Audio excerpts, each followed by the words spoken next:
এক শিল্পপতি বাবার একমাত্র ছেলে তার জন্মদিন পালন উপলক্ষে বাবার কাছে 8 লক্ষ টাকা দাবি করলো। এর মধ্যে তার মা চলে আসলো এবং বলল, এই সম্পদ তো একদিন সবই তার হয়ে যাবে, তাকে দিয়ে দাও, তার মনে কষ্ট দিও না।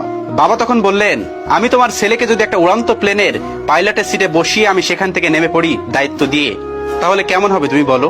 মধ্যবিত্ত থেকে শিল্পপতি হয়ে ওঠা স্বামীকে বোঝেন বলেই মহিলা আর কোনো কথা বললেন না। বাবা তখন বললেন, ঠিক আছে, আমি তোমার ছেলেকে 8 লক্ষ টাকায় দেবো, সে যদি আমাকে উপার্জন করে 250 টাকা এনে দিতে পারে। সারা রাত নাক ডেকে ঘুমাচ্ছে ছেলে, মাত্র 250 টাকা। বাবা আগামীকালই দেখতে পারবে ছেলে তার সম্পদের দায়িত্ব নেওয়ার মতো যোগ্য হয়ে গেছে। পরের দিন সকাল 8টায় বাবা তার ছেলেকে ঘুম থেকে জাগিয়ে উঠে দিলেন। রাজ্যের বিরক্তি ছেলের চোখে। মাত্র 250 টাকার জন্য এত সকালে ঘুম থেকে উঠতে হবে? রেডি হয়ে নাস্তা সেরে একেবারে ফুলবাবু সেজে 250 টাকা উপার্জনের জন্য বের হয়ে গেলেন। পকেটে একটা টাকাও নেই, সাথে দেখার জন্য বাবা একটা লোকও দিয়েছেন। ঘর থেকে বের হওয়ার পর তার মনে হচ্ছে সেজন্য একটা সমুদ্রের মধ্যে হাবুডুবু খাচ্ছে। বিনা পুঁজিতে টাকা কোথায় পাই, কোথা থেকে ধার নিবে সেটাও পারতেছে না, কারোর সাহায্য নিতে পারছে না, ভিক্ষাও করতে পারবে না। পরিশ্রম করে উপার্জন করতে হবে। ভাবতে ভাবতেই দুপুর হয়ে গেল। সামনে একটা রিক্সার গ্যারেজ, ঢুকে পড়লো সেখানে, কিন্তু অপরিচিত মানুষকে তারা রিক্সা দেবে না। হঠাৎ মাথায় একটা বুদ্ধি আসলো, রিক্সা পাইনি তো কি হয়েছে, রিক্সা ঠেলতে তো পারবে। তখন উঁচু ব্রিজগুলোতে রিক্সাওয়ালার সাথে একজনকে রিক্সাগুলোতে ঠেলে উপরে উঠিয়ে দিতে হতো। বিনিময়ে যাত্রীরা 1 টাকা করে দিত। নন্দলাল নাদুস নুদুর জীবনে কোনো কাজ করেনি, এক গ্লাস পানিও নিজে কখনো ঢেলে খায়নি, আর আজ তপ্ত রোদে রিক্সা ঠেলছে, তাও আবার পুরান ঢাকায়।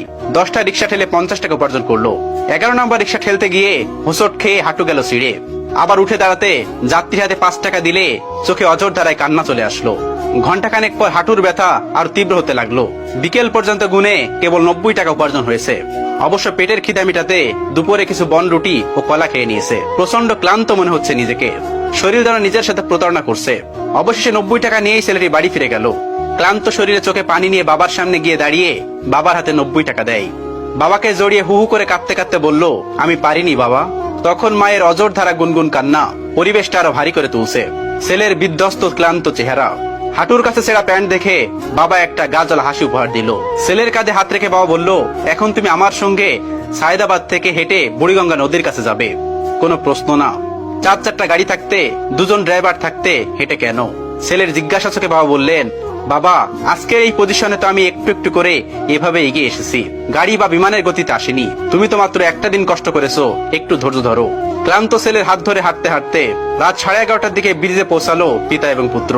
শান্ত নদী রেলিং ধরে দাঁড়িয়ে বাবা বললেন, তুমি আমার হাতে 90 টাকা দিয়েছো তাই না? ছেলে বললেন, জি বাবা, আমার জীবনের প্রথম উপার্জন। বাবা বললেন, আমি জানি তোমার এই টাকাগুলো উপার্জন করতে তোমার অনেক কষ্ট করতে হয়েছে। এখন আমি তোমাকে যা বলি শোনো।